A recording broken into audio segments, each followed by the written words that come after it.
Hi అండి. ఎలా ఉన్నారు? బాగున్నారా? నేను ఈరోజు వేడి వేడి ఆనియన్ పకోడా ఎలా వేయాలో మీకు చూపించబోతున్నానండి. దానికన్నా ముందు ఈ వీడియోని ఎవరైనా చూస్తున్నట్టయితే ఒక లైక్ చేయండి.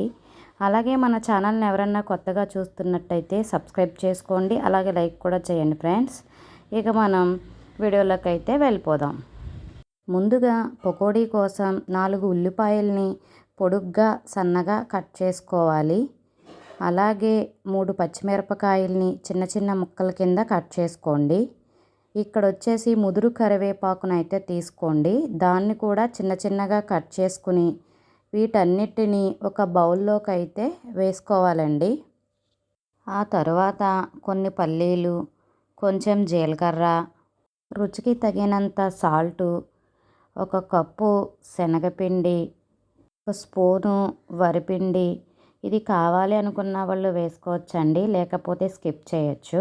అలాగే దాంతో పాటుగా వంట సోడా వేసి ఒకసారి ఇవన్నీ కలిసేలాగా బాగా కలుపుకోవాలండి. ఇవన్నీ కలిసిన తర్వాత కొంచెం వాటర్ యాడ్ చేసుకుంటూ బాగా కలుపుకోవాలండి. బాగా గట్టిగాను మరీ అలాగని బాగా లూజ్గాను కాకుండా ఇలా అయితే కలుపుకోండి. ఆ తర్వాత స్టవ్ ఆన్ చేసి బాండీ పెట్టి డీప్ ఫ్రైకి సరిపడా ఆయిల్ అయితే వేసుకోండి.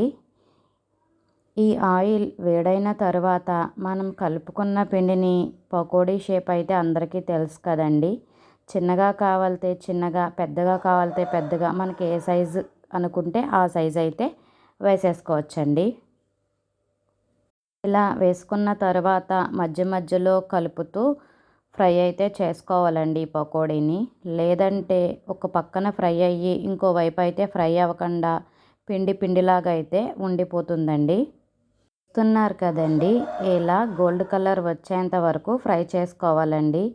ఆయిల్స్లో బబుల్స్ అన్నీ తగ్గిపోయిన తర్వాత పకోడీ గోల్డ్ కలర్ వచ్చిన తర్వాత ఇలా సపరేట్గా అయితే తీసేసుకోవాలండి. మనం ఈ పకోడీలో పల్లీలు కూడా వేసుకున్నాం కదండి.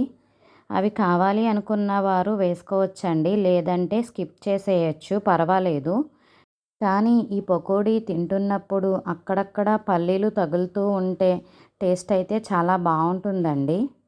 నాకు ఇక్కడ ఇంకొంచెం పిండి అయితే మిగిలిందండి. దాన్ని కూడా ఇంకొకసారి పకోడీ అయితే వేసేసుకుంటున్నానండి.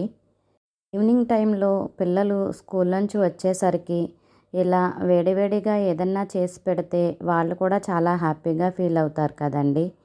అలాగే బయట ఫుడ్ తినేదానికన్నా ఇంట్లోనే మనం ప్రిపేర్ చేసుకుంటే హెల్త్కి కూడా చాలా మంచిది కదండి. పకోడీని అయితే చాలా ఈజీగా, చాలా తొందరగా అయితే కూడా మనం చేసేసుకోవచ్చండి. ఇక్కడ చూస్తున్నారు కదండి, నాకు రెండో విడత పకోడీ కూడా రెడీ అయిపోయిందండి. ఒక కప్పు శనగపిండితో పాటు ఒక స్పూన్ వరిపిండి కూడా నేను వేశాను కదండి. అందు గురించి లోపల స్పాంజ్ లాగా బయట కరకరలాడుతూ భలే అయితే వచ్చాయండి పకోడీ. మీరు కూడా తప్పకుండా ట్రై చేయండి.